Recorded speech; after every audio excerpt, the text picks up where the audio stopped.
Hello, it's Doug from Behind Closed Doors, and today I'm going to be looking at another video by The Feminine Truth called Women Do This with Zuby Music. Hope I'm pronouncing that right. So yeah, let's see what women do. I'm intrigued. An intriguing title. I recently had a thread on your Twitter um, that did numbers with like your best advice for people in their 20s. So this is for young people. What would be your best advice for younger women in their 20s? Oh, that's quite a difficult question. What would be your advice for women in the younger 20s? I think the question isn't specific enough in terms of dating or in terms of career or how to conduct themselves. Like, it's quite a vague, broad question. Wow. With just briefly, what I would say is that I think that a career is overestimated and a family is underestimated. Like, the feminists have sold the idea that having a job is the most amazing thing in the world and nothing's ever going to compare to it, and the pursuit of a career is going to be the most meaningful thing in your life. And for most people, like, obviously you get the odd exception, but for most people that's a load of bullshit. Family is the most important thing. And that brings me on to the next point, is that women have a finite time in which to get a man and keep a man and have a baby with a man, and they don't want to be wasting the time on the career, which isn't going to reap the rewards that they're taught it will, or the education in pursuit of a career, and waste years at university. It's much better to try and cultivate a family in the first half of your life, and by the first half of your life I'd say up to the age of 40, because after 40 it becomes increasingly difficult to become pregnant. And so if I was a girl in my 20s, I can't say for other girls because it depends on which country you're in, who your family is, what skills and talents do you have, your opportunities, all that kind of stuff. If you're naturally a beautiful woman, because beauty is a big component. If you're disabled, who knows? So what I would say is, if I was a young woman, first I'd be a sexy bitch, and I would I would focus the first half of my life up until the age of 40 on having a family. Let's say I'm a 20-year-old girl. I'm at my peak sexual market value. I would look for a man who would be my greatest opportunity, a lover and a provider, who is ready to settle down and have a family and have babies. And I'd go have babies with him. And so let's say I did this for the next 5 years. I'd have two children very close together, and I'd be pregnant for a couple of years, because to have one after the other. It's better to have children closer together because they've got the companionship of the other child, plus you're in the mode of changing nappies. If you have a gap between children, you have to rebuy a cot and a pram and a pushchair and all that other kind of stuff. It's better to produce in bulk.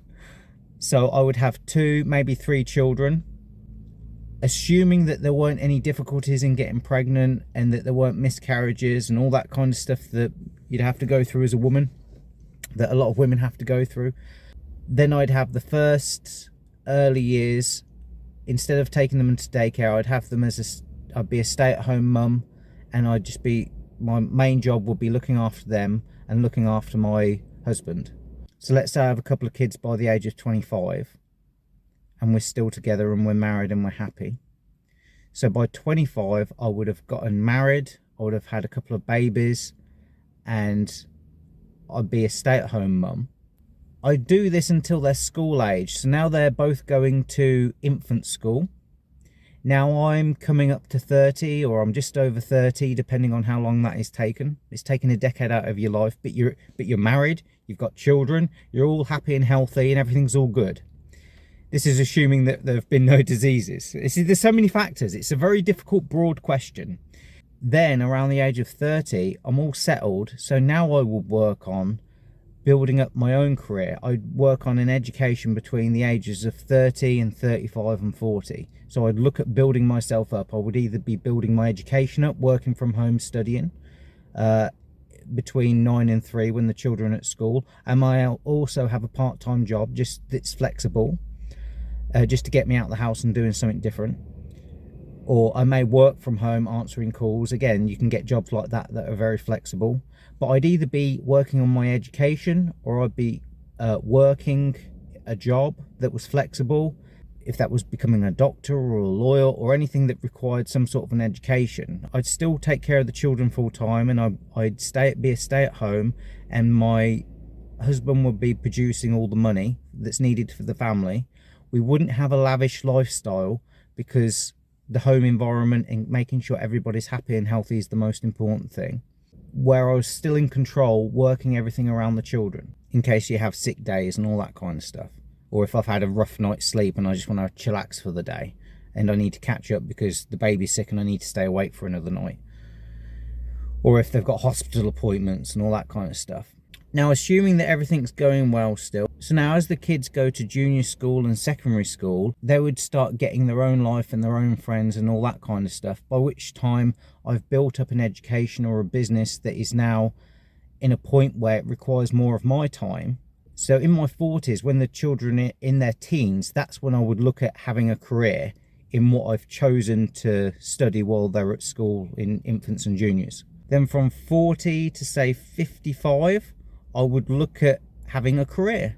That would be the best time for me, between the ages of 40 and 55, as a woman, to have a career. Something like Judge Judy or something. Like, she's a G. I love Judge Judy. There comes a time, Miss Mannis, when you make 3 children that you're supposed to act like a whole adult. Your Honor, I'm doing the best of my ability. Well, no, you're not. You're Yes, just making, I am. Then you don't have much ability. If what you're telling me is that you're doing the best of your ability, and you have 3 children, and 2 of them don't live with you, and 1 of them was on juvenile probation, I'm telling you, you are not being successful. And I think that you have to reevaluate that in your own And we head. have, and that's why we've moved to the mountains, and that's why she's You moved to the in a better mountains school. living with another guy.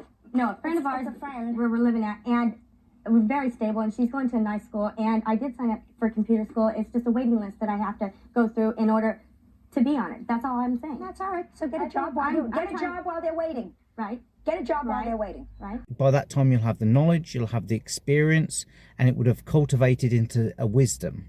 It would all be groovy.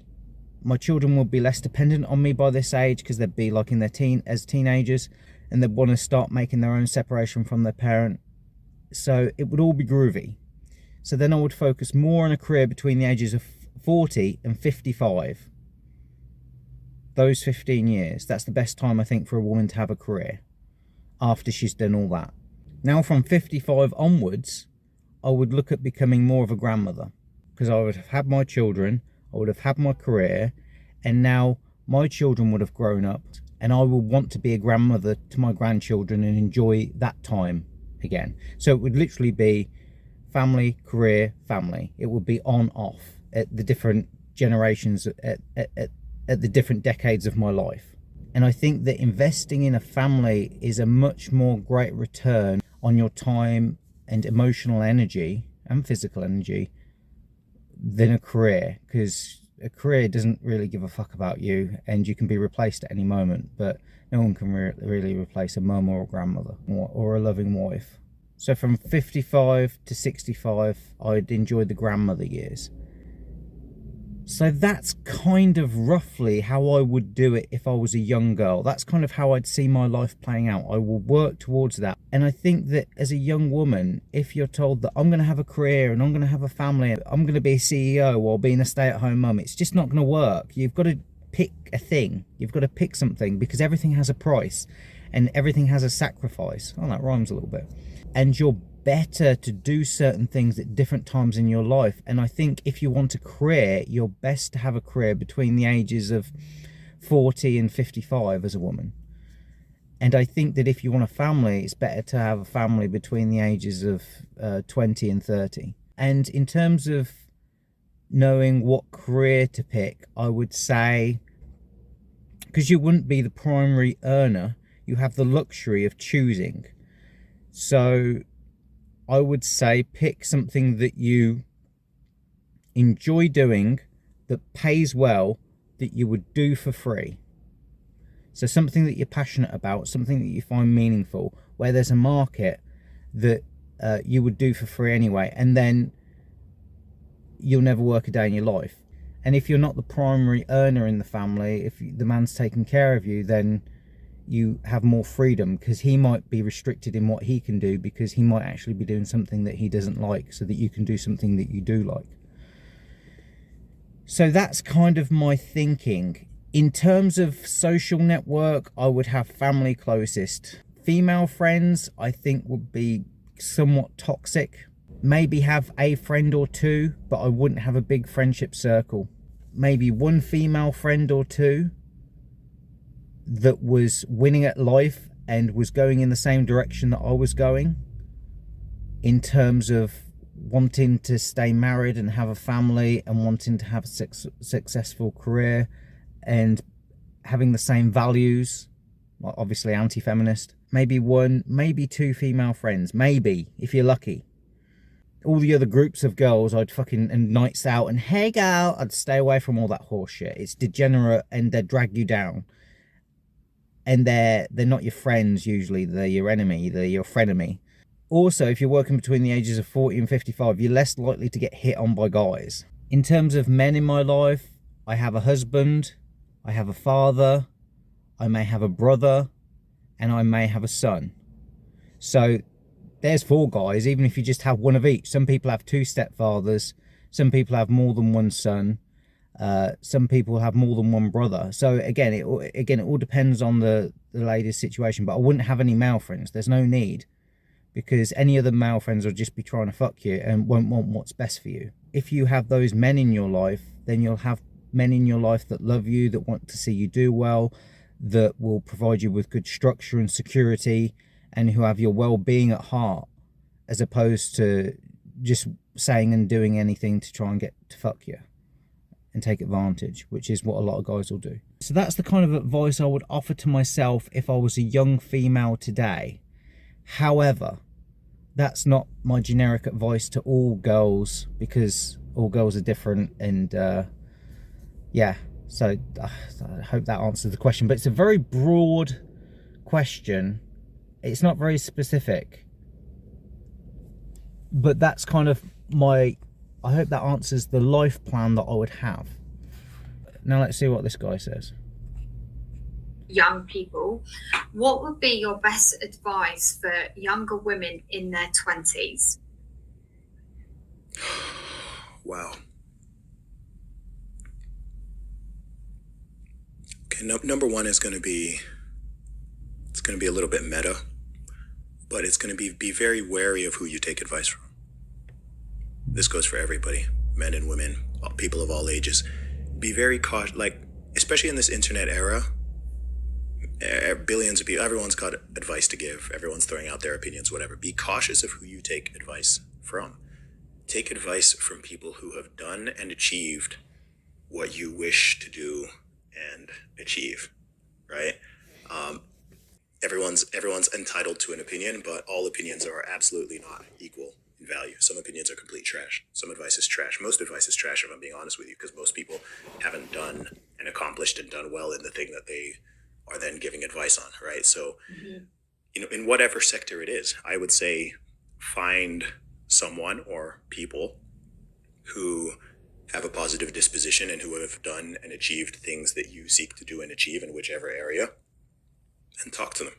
Ask them questions, listen to their advice, see how they did it, right? If you're a 20-year-old woman and there's a woman who is 30 or 35 or 40 or 50 or 60 who has done and accomplished some of or many of the things that you want to do and accomplish, then befriend her. Let her be your mentor. Find out how. Hey, ask questions, right? There's no stupid questions, right? Find out, like, how did you do this? What do you recommend? I'd be very cautious of that. That works for men. I don't know if that will work for women, because again, men kind of work together to build each other up. Women secretly work to tear each other down. And so I don't know. Again, it's a very general question. He's given a very general answer. So yeah. This, like, don't get the advice from the person whose, life you really don't want, because they'll be there, like, they're throwing out their advice probably even more so. But yeah, don't be cautious who you take advice from. I think that's really important. I think the other thing, and Yeah, I'd also like to add in here as well that what I advocate on my channel is that to have a great relationship, it's got to be based on honesty, trust, and respect. And I say this because the channel is mostly geared towards men, but I would say that to women as well. I would say to have that as a foundational value system, like an ethic to work with. Is this person being honest, and am I being honest with them? Is this person being respectful of me, and am I respecting them back? And do I trust this person, and do they trust me? So I think they're the three most important things, the fundamental foundations of a healthy relationship. If one of those is missing, something's not quite right. this applies both to both men and women, but perhaps it's more important for women because we do have different, as much as society tries to pretend it's not the truth, we men and women are different and do generally have different priorities and do have different biological clocks and so on. I would say, think about the second half of your life. I think a mistake a lot of young people make is only thinking about the first half or even sometimes the first third of their life, right? So a lot of people who are in their teens or even in their 20s, sometimes even in their 30s, they think about life up until 35, somewhere between 35 and 45, right? They don't think about their life between 45 and or 45 and 100. And I think that's just because of evolution or whatever. I think it's just too far away. Like if you're seeing something right in front of you and you see something on the horizon in the distance, like if you see a cruise ship right big, but if you see a cruise ship in the distance, it looks tiny because it's further away. The same is true when we come to planning for our lives. We think like short to medium term, if that, because through evolution we've only had to survive like day to day kind of a thing. So it's very difficult to envision the future so far ahead. And I think a lot of people in our age group, actually, I think a lot of people in our age and generation and below are actually going to live to 90 plus years if you look at the way that life expectancy is going up. So think about, and 45 to 90 is the majority of your adult life, right? 20 to 25, 20 to 45, that's only 25 years. 45 to 90 is 45 years. So you're going to spend the majority of your adult life over 45, right? In all likelihood. So think about where... So again, I'm impressed by this guy because that's a very intelligent answer, because that's the answer that I gave. So therefore it must be intelligent. Yeah, focus, and this is the first time I'm seeing this video. This is like fresh. I didn't know he was going to say that. Yeah, you've got to think of, well, hang on a minute. This isn't a sprint. This is a marathon. And if I wear myself out at the beginning, if I lose trust in people because I make a load of bad decisions and I fuck up my life at the first half, now I'm just hovering around after 40. Because again, that's only relatively new because of antibiotics. Like we would have died before then. So this second half of our life is a privilege, and there'll be more in the future. For every year that passes, we get an extra 3 months to our life because technology has improved so much and healthcare has improved so much. So it's difficult to plan that far ahead. You want to be. Think about the things that are going to be making you happy and giving you peace and making you... I wouldn't say happy. I'd say fulfillment, durable fulfillment. So that means like over time, sort of like, will you be fulfilled now and in the future as opposed to just happy in the moment? Because happy is a very fleeting emotion that can change like the weather day to day. But I get where he's going with it. Feel genuinely happy and content and like an asset in that time period. And for the majority of people, that is going to be family, right? If you talk to people who are in their 50s, their 60s, their 70s, their 80s, what is it that makes them happy? What is it that gives them peace? What is it that makes them feel connected to the world and makes it feel like they've fulfilled their duties? Vast majority of the time, it's going to be family, and it's going to be family related. If you keep seeing these, I'm getting loads of matches on Tinder while I'm chatting, because I've got an internet connection while I'm doing this. So if you see it, it's just because I'm getting the notifications of the Tinder matches, because I'm a fucking G. So think about that seriously, right? Don't just think about, okay, what you're going to do between 20 and 40, right? Think about, okay, what am I going to do between 20 and 40? Me or 60-year-old is great. and is thankful. And that angles, and understand as well that what you want and what you seek is going to change, right? No, but even between 20 and 30, right? People change a lot. People change a lot. If you're 20, you've only been an adult for 2 freaking years. Like, you don't know anything. I'm not even trying to be condescending, but you know, like, you don't know anything. 20 really. That's the point. When I was a kid, I always thought 18 was like an adult, whereas now I think of 18, there's no fucking way they're an adult. You really don't know a lot, right? By 30, even, it's like you've got another decade under your belt. By 35, you've got another 15 years under your belt, and you learn more, and your desires change, and the things that you want change. So recognize that. This is kind of like the chat that I had the other day with Paul Janka, and I'll put a link in the description. And we were talking about like different phases of your life, and Paul would often mention about having different roles for different goals, and there's different parts of your life that require you to be somebody different. And we were talking a lot about, you know, planning ahead for the future and the next step. And it seemed to me from the outside like Paul had managed his life like a decade at a time. Like, I'm going to do this segment and this segment and this segment, and he was leveling up the whole time. And sometimes you can get stuck in one segment and not evolve to the next one. Nice, that's going to happen. Maybe this is going to fall on deaf ears, because naturally when people are in their, you know, the teens and early 20s, you know, they think they know everything, and they're certain that, you know, if they don't want a family at 21, they know, oh, but, you know, I'm never going to want one. Or, you know, they don't want kids when they're 19. And so they think, oh, you know, I'm going to think that way even when I'm 39. And it's like, well, statistically, you probably won't. So just be aware of all that. So I'd say make decisions that think long term, and make decisions that the future version of you would be happy about, and recognize that there are certain things, you know, and again, I'm just being real here. I'm not saying this to scare or pressure anyone in any sort of way, but there are certain windows that close on certain things, right? So there are some things that you can only do. Yeah, the fucking menopause. In certain things in your life, right? If you're a woman and you want to wait until you're 50 before you start a family, good luck to you, right? And yes, and this used to be like very common. This used to be very obvious to people, right? It was like everyone even knew this before we knew what science was. But we live in this weird age and time again where it's like, oh, you're not supposed to say that, right? You're not supposed to even suggest that, oh, there's a difference in the first. Oh shit, I better mention that. Yeah, I've got a dating product called What to Message a Girl for Online Success, and as you can see, like, even just in this little video that I'm doing, there's 3 matches, so I know what I'm talking about. So yeah, there'll be an advert at the end of the video. If you're a young lad, you're looking for a girl, you're on the dating apps, you're getting likes, but you're not getting any dates, get my product, it will sort it out. I'll teach you the difference between a serious girl and a girl that's just fucking you around, trying to waste your time and put you in the friend zone. Windows of men and women, or that men are going to be equally attracted to a 50-year-old as they are to a 25-year-old. Right? Like, you can deny reality, but you can't deny the consequences of denying reality. So I'd say just be aware of some of these things, and yeah, be cautious of who you take that advice from.